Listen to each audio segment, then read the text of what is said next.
한국 바다가 뭘 한다고요? 절대 못합니다. 2025년 제네바 기후포럼. 중국 대표는 웃었고 일본 학자는 코웃음 쳤습니다.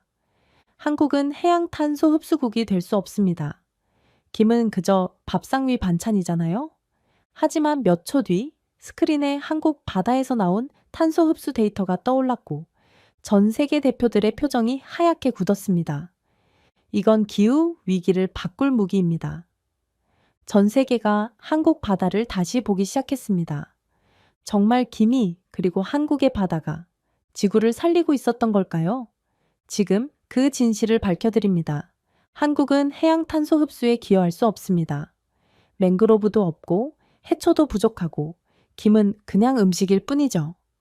2024년 11월 스위스 제네바의 유엔 본부 회의실에서 들린 충격적인 발언이었습니다. 저는 영국 옥스퍼드대 생태학자 리처드 맥킨지입니다. 국제기후포럼의 좌장을 맡아 각국의 해양기후 정책을 검토하는 역할을 하고 있었죠. 이번 포럼에는 40여 개국의 기후 전문가들이 모여 해양 탄소 흡수 방안을 논의하고 있었습니다. 중국 국가기후전략센터 부소오장 장웨이가 단상에서 이런 말을 뱉었고 회의실이 순간 얼어붙었죠. 저는 펜을 멈추고 장웨이를 바라봤습니다. 30년 넘게 생태학을 연구해 왔지만 이렇게 노골적인 비하는 처음 들어봤죠. 작은 나라, 작은 바다에서 무슨 기후 해법을 찾겠다는 겁니까? 장웨이가 계속해서 말했습니다. 한 나라의 바다를 공개적으로 폄하하는 순간이었고 회의실 곳곳에서 작은 술렁임이 일었죠. 일부 참석자들은 고개를 갸우뚱했고 어떤 이들은 불편한 표정을 지었습니다. 마음 한편으로는 분노와 함께 궁금증이 생겼죠. 과연 한국의 해양 생태계는 정말 기후변화에 도움이 되지 않는 걸까요? 과학자로서 감정보다는 사실이 중요하다고 생각했죠. 다음 발표자는 한국해양수산과학원의 박연수 박사였습니다. 그녀가 단상에 올라서며 발표 자료를 차분히 정리하는 모습이 보였죠. 저는 앞선 발언이 사실인지 확인하고 싶었습니다. 숲보다 더 강한 탄소 저장소가 한국 바다에 있습니다. 박연수 박사가 자신 있게 말했습니다. 그녀는 서울대 김종성 교수의 갯벌 실측 데이터와 군산대의 해조류 실험 자료를 차근차근 설명했습니다. 저는 그 데이터들을 유심히 살펴봤죠. 과학자로서 직감적으로 느꼈습니다. 이건 단순한 추측이 아니라 실제 측정된 수치였습니다. 놀랍게도 수치들이 상당히 구체적이고 신뢰할 만했습니다. 특히 탄소 흡수량과 저장 기간에 대한 데이터가 정밀했죠. 2년 전 바쿠에서 열린 비식생 갯벌 블루카본 회의가 떠올랐습니다. 그때도 한국이 눈에 보이지 않는 규조류의 탄소 흡수를 주장했지만 대부분 무시했었죠. 혹시 우리가 중요한 것을 놓치고 있었던 건 아닌지, 서구 과학계의 편견이 있었던 것은 아니었는지 확인이 필요했죠. 박연수 박사가 발표를 마무리하며 감동적인 말을 했습니다. 우리 바다는 말이 없지만 수백 년 동안 조용히 지구의 온도를 낮추고 있었습니다. 저는 발표 자료를 다시 한번 꼼꼼히 들여다봤습니다. 이건 추측이 아니라 명확한 데이터였습니다. 30년간 쌓아온 과학자로서의 직감이 말하고 있었죠. 뭔가 엄청난 발견이 시작되고 있다는 것을 말입니다. 제네바 회의가 끝난 지 일주일 후 저는 박연수 박사의 발표에서 언급된 완도에 대해 더 자세히 알아보기 시작했습니다. 미국 우주국이 발표한 위성사진이 제 눈길을 끌었죠. 완도 앞바다에 가득한 검은 줄무늬들이 마치 거대한 격자무늬처럼 보였습니다. 이 바다는 식량만 키우는 곳이 아니다. 이산화탄소를 흡수하는 숨은 창고다. 미국 우주국 보고서에 적힌 문장이었습니다. 수천 개의 김 양식장이 위성에서도 뚜렷하게 관찰될 만큼 규모가 컸습니다. 저는 이 현상에 대해 더 깊이 파고들어야겠다고 생각했죠. 과학자로서 호기심이 발동했습니다. 김 양식장이 정말 탄소를 흡수하는 것일까요? 지금까지 제가 알고 있던 블루카본 개념과는 다른 접근이었습니다. 맹그로브나 잘피가 아닌 인공 양식장에서 탄소 흡수가 가능하다는 게 믿어지지 않았죠. 완도군은 담수나 비료 없이 바닷물과 햇빛만으로 김을 키우는 친환경 방식을 100년 가까이 유지해왔습니다. 과거에는 검은 종이라고 놀림받던 김이 지금은 전 세계 122개국으로 수출되는 효자 상품이 되었죠. 이런 변화는 언제부터 시작된 것일까요? 완도 어민들의 일상을 조사해보니 놀라운 사실들이 드러났습니다.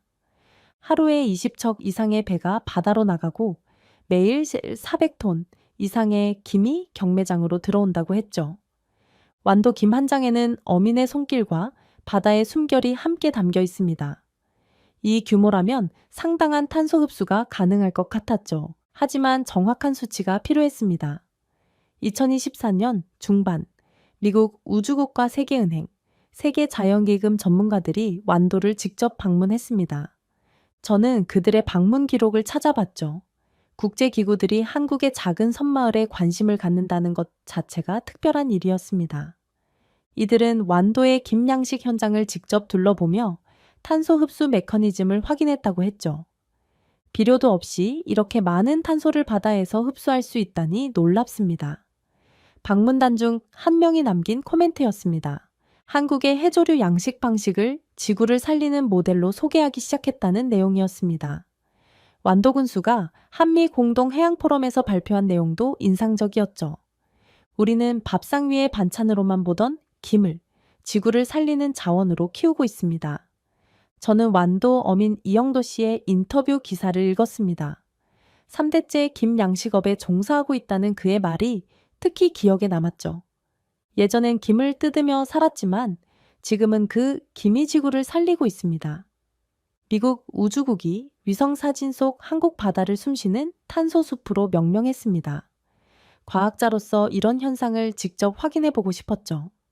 완도 경매장에서 김을 내는 어민의 손과 국제학자가 그 김을 들여다보는 장면을 상상해 봤습니다. 수백 년간 이어져 온 양식 기술이 현대기후과학의 관심사가 된 것이었죠. 전통 어업이 첨단 환경 기술로 재평가받는 순간이었습니다. 이 모든 자료를 정리하며 저는 확신을 갖게 됐습니다. 장웨이의 발언은 완전히 틀렸습니다. 한국의 바다는 조용하지만 강력한 기후 해법을 품고 있었죠. 완도 자료를 검토한 지 며칠 후 저는 해양 생태계의 탄소 흡수 원리에 대해 더 깊이 연구하기 시작했습니다. 해양 생태계는 단순한 먹이 공간이 아니었죠. 바다에는 탄소를 흡수해 수백 년간 저장할 수 있는 숨은 숲이 있었습니다. 이것이 바로 블루카본의 핵심 개념이었죠. 그 대표적인 것이 바로 해초, 염습지, 맹그로브였습니다.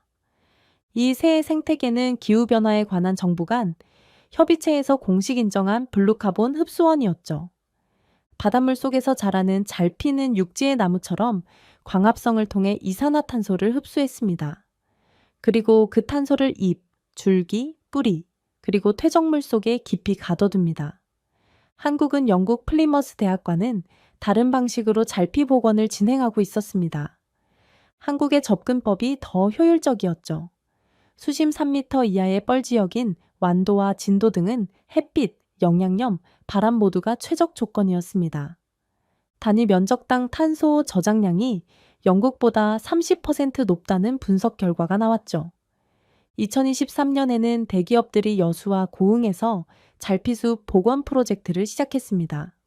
잘피는 뿌리와 잎이 전체로 탄소를 흡수했죠. 그리고 죽은 뒤에도 그 몸은 바다 아래에 가라앉으며 수백 년간 이산화탄소를 가둬둡니다. 이런 장기 저장 능력이 바로 잘피의 특별한 점이었습니다. 완도 해역의 잘피는 매년 자동차 17,000대 분량의 탄소를 흡수한다는 연구 결과가 발표됐습니다. 잘피 1헥타르당 연간 최대 500톤의 탄소 저장이 가능했죠. 이는 한국이 주도하는 블루카본 생태계에서 핵심적인 역할을 하고 있었습니다. 영국 플리머스 대학의 클레어 라슨 박사도 한국의 성과에 감명받았습니다. 해초 복원 과학자인 그녀의 평가는 더욱 의미가 있었죠. 한국 바다는 우리가 복원하려는 미래를 이미 만들고 있었습니다. 한국의 잘피숲 저장 효율은 플리머스보다 약 30% 높다는 공동 연구 보고서가 2023년에 발표됐습니다. 해양수산부의 바다숲 사업 결과 보고서에 따르면 완도 지역 잘피가 자동차 17,000대 분량의 탄소를 흡수한다고 했죠. 이런 수치들은 단순한 추정이 아니라 실제 측정 결과였습니다.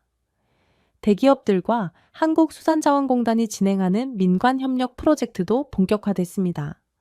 잘피복원 사업은 환경보호와 경제적 가치를 동시에 창출하는 모델이 되고 있었죠. 기업들은 탄소 배출권을 확보하면서 동시에 바다 생태계 복원에도 기여할 수 있었습니다. 저는 이 모든 데이터를 정리하며 한 가지 사실을 확신하게 됐습니다. 한국의 바다는 단순한 어업 공간이 아니라 지구 기후를 안정시키는 거대한 탄소 저장고였죠. 박연수 박사의 발표 이후 일주일이 지났습니다. 저는 한국 해양 생태계에 대해 더 깊이 파고들기 시작했죠. 완도와 여수, 서천 등지의 갯벌 실측 데이터를 직접 분석해보고 싶었습니다. 박사과정 시절 읽었던 고전 논문이 떠올랐죠. 광합성은 식물이 하는 줄 알았는데 지늘기 한다는 건 처음 듣는 이야기였습니다. 서울대 김종성 교수팀의 연구를 통해 드러난 사실이 놀라웠죠. 한국 갯벌에는 눈에 보이지 않는 규조류라는 미세조류가 햇빛만 있으면 광합성을 시작한다고 했습니다. 그 결과 자동차 약 20만 대가 내뿜는 이산화탄소를 매년 흡수하고 이 탄소는 바닷속 퇴적층에 갇혀 수백 년간 빠져나오지 않는다고 했죠. 이런 수치를 보며 저는 과학자로서 확신을 갖게 됐습니다. 이건 단순한 추측이 아니라 측정 가능한 현실이었습니다. 하지만 현실은 정반대였습니다. 갯벌은 여전히 개발 대상 1순위였죠. 간척 사업, 항만 매립, 해수면 상승으로 탄소 저장 창고가 사라지고 있었습니다. 한국 정부조차 갯벌의 블루카본 자격을 얻기 위해 국제 기준 앞에서 설명할 언어를 찾고 있었죠. 이런 상황을 보며 저는 분노와 동시에 책임감을 느꼈습니다. 과학자로서 이런 중요한 발견을 세계에 알려야 한다는 사명감이 생겼죠. 서구 과학계에서 인정받지 못했던 한국의 연구가 실제로는 혁신적인 발견이었던 것입니다. 우리가 이 데이터를 더 늦게 알았더라면 이 지늙은 시멘트가 되어버렸을 것입니다. 지늙이 세상을 구하고 있다는 사실, 이건 한국이 처음 증명한 과학입니다. 제 마음속에서 나온 말이었습니다. 서울대 연구팀은 갯벌의 탄소 저장층을 1m 깊이까지 정밀 채취해서 세계 최초로 블루카본 갯벌 지형도를 제작했습니다. 전국 40가의 지점 갯벌에서 최대 1,600만 톤을 저장하고 연간 2,649만 톤을 흡수한다는 실측 결과가 나왔죠. 규조류의 광합성 원리도 실제 실험을 통해 확인됐습니다. 빛이 닿는 순간 산소 방출을 확인할 수 있었죠. 갯벌 탄소가 공기와 닿지 않아 수백 년간 저장되는 구조도 밝혀졌습니다. 이런 장기 저장 능력이 갯벌을 특별하게 만드는 요소였습니다. 해양수산부는 블루카본 기반 해안 조성, 기술 개발에 26개의 기관이 공동 연구를 진행하고 있다고 발표했습니다. 이 프로젝트는 국가 차원에서 갯벌의 중요성을 인정하기 시작했다는 신호였죠. 젊은 연구원들이 갯벌에 엉금엉금 기어 들어가는 모습을 본 마을 주민들이 우리도 도와줄까 하며 웃는 장면이 인상적이었습니다. 저는 이 모든 자료를 정리하며 한 가지 확신을 갖게 됐습니다. 갯벌은 냄새나고 더럽다고만 여겨졌지만 실제로는 우리 후손들의 공기창고였습니다. 한국의 갯벌이 지구의 허파 역할을 하고 있었던 것이죠. 60대 어촌 어르신의 말씀이 떠올랐습니다. 갯벌은 냄새나고 더럽다고만 했지 그게 우리 손주의 공기창고일 줄은 몰랐다고 하셨던 말씀이 새삼 의미 있게 다가왔습니다. 갯벌 연구 자료를 정리한 후 저는 완도에 직접 방문하기로 결심했습니다. 군산대 김주영 교수가 진행 중인 해조류 실험실을 찾아가고 싶었죠. 2024년 12월 초 드디어 완도행 비행기에 몸을 맡겼습니다. 30년간의 연구 경험 중에서도 가장 흥미진진한 현장 조사가 될 것 같았습니다. 과연 한국의 해조류 양식이 정말 탄소 흡수 장치로 작동하는지 직접 확인해 보고 싶었죠. 김주영 교수를 만나자마자 저는 직접적으로 물었습니다. 김, 미역, 다시마 같은 해조류가 정말 탄소를 저장한다고 보십니까? 그는 저를 실험실로 안내하며 광합성 측정 센서를 보여줬습니다. 저는 직접 들여다보며 확인했죠. 광합성 속도, 산소 방출량, 용존 탄소량까지 모든 데이터가 실시간으로 측정되고 있었습니다. 이런 정밀한 측정 장비를 보니 한국의 기술 수준이 상당하다는 걸 실감할 수 있었죠. 군산대 연구팀은 실험을 통해 놀라운 사실을 밝혀냈습니다. 양식 중인 해조류는 햇빛을 더 많이 받고 수온이 낮은 겨울철에 양식되기 때문에 자연산보다 탄소 흡수 속도가 2배 이상 빠르다고 했죠. 그리고 해조류 특유의 끈적한 성분이 분해되지 않아 죽은 후에도 바다 아래 가라앉아 오랜 시간 탄소를 붙잡고 있었습니다. 이 데이터를 기반으로 한국 정부는 기후변화에 관한 정부 간 협의체에 김양식장 탄소 흡수 수치 자료를 공식 제출했습니다. 저는 국제검토위원으로 이 회의에 참여하게 됐죠. 2025년 1월 제네바에서 열린 검토회의에서 저는 이렇게 말했습니다. 이건 해양 음식이 아닙니다. 과학적 탄소 흡수 장치입니다. 한국은 이걸 100년 전에 시작했을 뿐입니다. 회의실 분위기가 완전히 바뀌었습니다. 기미기후 해법이라는 주장에 대해 반신반의하던 각국 대표들이 진지하게 경청하기 시작했죠. 네덜란드 대표는 놀란 표정으로 속삭였습니다. 한국은 그걸 입으로 먹는 동시에 바다로 키워왔다니 대단하네요. 기후변화에 관한 정부 간 협의체 기술자문단이 한국 김양식 기술을 세계 탄소 흡수 기준 후보로 등록 고려를 시작한다고 발표했습니다. 군산대 연구팀이 김, 미역, 다시마 20종 이상을 대상으로 이산화탄소 흡수량 정량화 실험을 진행한 결과였죠. 이는 해조류 분야에서 세계 최초의 체계적 연구였습니다. 김 양식장의 이산화탄소 상쇄량은 서울시 자동차 배출량의 14%에 해당한다는 군산대와 해양수산부 공동보고서가 발표됐습니다. 해조류의 점액 성분이 탄소를 수용성으로 전환한 후 오랜 시간 바닷속에 저장한다는 원리도 규명됐죠. 한국 양식 기술은 세계 해조류 양식 수출 시장에서 3위를 차지하고 있었습니다. 단순한 음식 생산이 아니라 환경 기술의 차원에서 접근한 결과였죠. 저는 이 모든 과정을 지켜보며 확신했습니다. 이들은 탄소 경제의 새로운 길을 열고 있었던 것입니다. 장웨이가 무시했던 김이 실제로는 지구를 구할 수 있는 열쇠였습니다. 2025년 1월 말 스위스 제네바에서 중요한 회의가 열렸습니다. 저는 한국의 데이터를 바탕으로 기후변화에 관한 정부 간 협의체 기술자문단 좌담회에서 발표자로 나서게 됐죠. 박연수 박사와 함께 단상에 올라 한국 김양식장과 해조류의 탄소 흡수 과정을 설명하는 순간이었습니다. 몇 달 전 장웨이가 모욕했던 바로 그 김에 대해 발표하는 것이었죠. 저는 3차원 위성 모델과 실시간 시뮬레이션 영상을 준비했습니다. 영상에는 김밥 한 줄이 이산화탄소를 포획하는 모습이 과장 없이 묘사됐죠. 청중은 숨죽인 채 듣고 있었습니다. 한국의 김, 미역, 다시마가 자연산보다 2배 이상 빨리 탄소를 흡수한다는 발표를 시작했습니다. 광합성 후 생성되는 산소량과 용존 탄소 농도 변화까지 수치로 검증된다는 내용을 설명했죠. 세계의 전문가들이 놀라는 표정을 지었습니다. 이런 구체적인 데이터는 이전에 본 적이 없었던 것 같았습니다. 스웨덴 대표가 옆 사람에게 속삭이는 소리가 들렸습니다. 우리가 실험실에서 꿈꾸던 수치를 한국은 바다에서 실현하고 있었어요. 저는 마이크를 내려놓기 전 자신이 한때 의심 많던 과학자였음을 인정하며 이렇게 말했죠. 30년 연구 경력을 통틀어 가장 확신에 찬 발언이었습니다. 한국은 증명했습니다. 바다가 길이라는 것을. 김은 음식이 아닙니다. 이건 지구가 숨을 다시 쉬게 하는 기술입니다. 기후변화에 관한 정부 간 협의체 기술자문단이 한국 해조류 탄소 흡수 모델을 국제 기준 후보로 공식 상정한다고 발표했습니다. 2025년 4월 블루카본 센터 발표 자료에 따르면 이는 역사적인 순간이었죠. 해조류 분야에서 아시아 국가가 주도권을 잡은 첫 번째 사례였습니다. 제네바 회의 폐막 직후 유엔 기후변화 대응팀이 한국과 공동연구 협약 체결을 발표했습니다.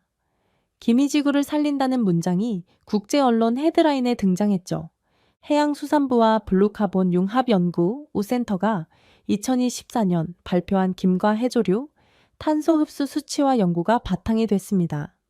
완도 김 양식장 연간 생산량 약 400톤을 기준으로 이산화탄소 흡수량을 계산하면 연 17,000대 차량 상쇄 효과가 있다는 수치가 공식 인정받았습니다. 군산대, 서울대, 한국수산자원공단 협력 데이터를 기반으로 기후변화에 관한 정부 간 협의체 제출이 진행됐죠. 이 모든 과정을 지켜보며 저는 과학의 힘을 새삼 실감할 수 있었습니다. 2025년 블루카본 국제포럼에서 한국 해조류 기술이 정식 논의 대상으로 등재됐습니다. 완도 어민들이 작은 포구에 모여 국제 발표 장면을 텔레비전으로 보는 모습이 인상적이었습니다. 3대째 김양식업에 종사하는 이영도 씨도 그 자리에 있었죠. 바다에서 평생을 살아온 어민들의 눈빛이 자랑스러워 보였습니다. 2025년 2월 초 완도군과 한국남동발전, 수산자원공단이 협력하여 세계 최초의 해조류 기반 블루카본 배출권 거래 시범 사업을 시작했습니다. 김양식 어민 100여 명이 참여해 탄소도 수확물로 삼는 역사적인 순간이었죠. 거래가 처음 성사되던 날이 이영도 어민이 수협 직원에게 한 말이 인상적이었습니다.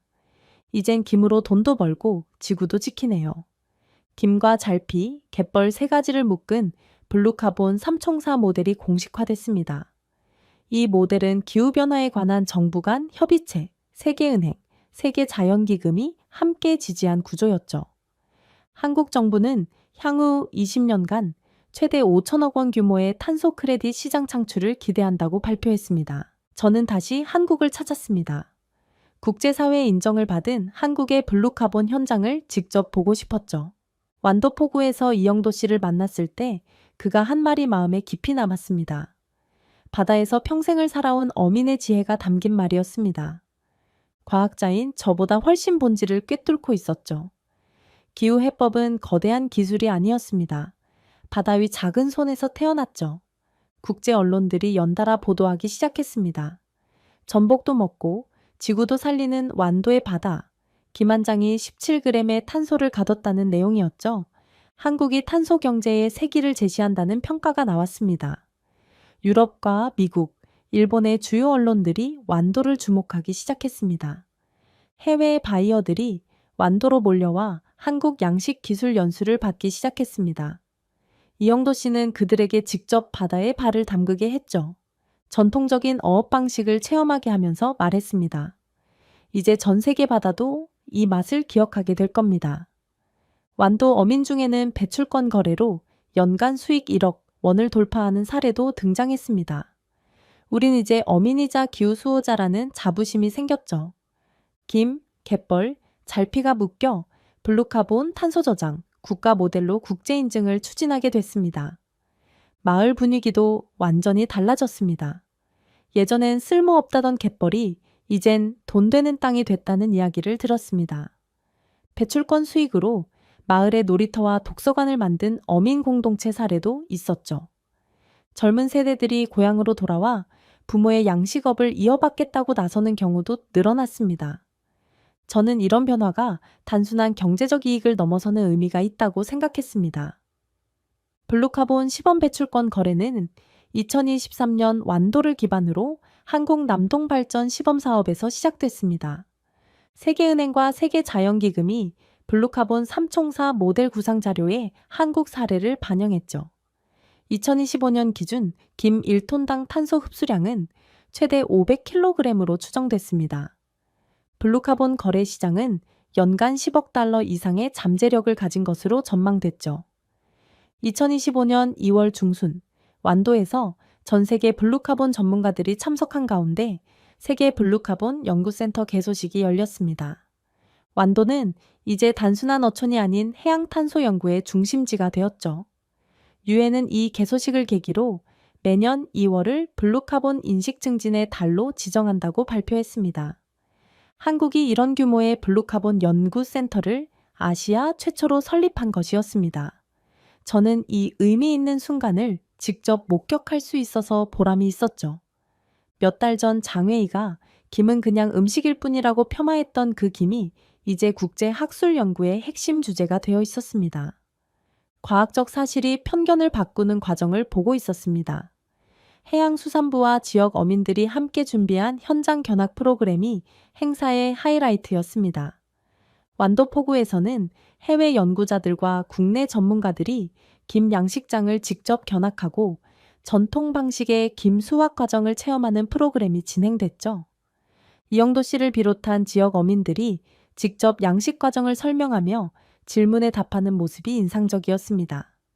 이런 현장 체험을 통해 한국 바다의 탄소 흡수 능력이 실제로 어떻게 작동하는지를 생생하게 보여줄 수 있었습니다. 저는 개소식 마지막에 축사를 요청받았죠. 완도 앞바다를 바라보며 천천히 말했습니다. 처음엔 믿지 않았습니다. 이 검은 잎 한 장이 무언가를 구할 수 있다고요? 하지만 지금은 확신합니다. 우리가 찾던 해결책은 거창한 게 아니라 바다와 사람 사이의 오래된 약속이었음을요. 국내외 언론들이 이 행사를 주목했고 전통 어업이 현대 환경과학과 만나는 현장으로 소개됐죠. 해양수산부는 이 행사 영상을 공식 홍보 자료로 활용하기로 했습니다. 저는 70대 어민의 말씀이 가슴에 깊이 와닿았습니다. 내가 김을 따던 그 자리에 전 세계 과학자들이 와서 사진을 찍을 줄이야. 아이 손을 잡고 바다숲 전시관을 찾은 할머니도 인상적이었죠. 이게 우리 바다야. 아주 오래전부터 숨쉬고 있었단다. 블루카본 연구센터 설립은 환동해권 국제사업의 일환으로 추진됐습니다. 해양경찰청과 해양수산부가 바다의 날 행사와 연계해 블루카본 홍보 활동을 지속적으로 운영하고 있었죠. 이 모든 변화를 지켜보며 저는 과학자로서 보람을 느꼈습니다. 30년간 연구해온 해양 생태학이 이렇게 실질적인 변화를 만들어낼 수 있다는 것이 놀라웠습니다. 유엔 산하 기후변화 관련 기구들이 한국과의 협력 프로그램을 검토하고 있다는 소식도 들렸습니다. 김양식과 잘피, 갯벌을 결합한 블루카본 국가 모델이 세계은행과 세계자연기금 연구자료에 반영되기 시작했습니다. 한국의 바다가 점차 국제사회에서 그 가치를 인정받아가는 순간이었죠. 무시했던 나라의 바다가 이제 중요한 연구 대상이 되어가고 있었습니다. 자, 오늘의 이야기는 여기까지입니다. 오늘 우리는 한국의 김양식 기술이 바다를 탄소 저장고로 바꾼 놀라운 혁신을 살펴봤습니다. 진정한 혁신은 거창한 기술이 아니라 자연과 조화를 이루며 살아온 사람들의 지혜에서 나온다는 것을 다시금 깨닫게 됩니다. 앞으로도 세계 곳곳에서 펼쳐질 한국 기술의 새로운 가능성을 기대해 주세요. 지금까지 우인스의 수진이었습니다. 오늘도 끝까지 함께 해주셔서 정말 감사합니다. 당신만의 해외 감동 이야기가 늘 당신 곁에서 따뜻한 순간으로 남길 바랍니다. 다음에도 따뜻한 이야기로 다시 찾아올게요.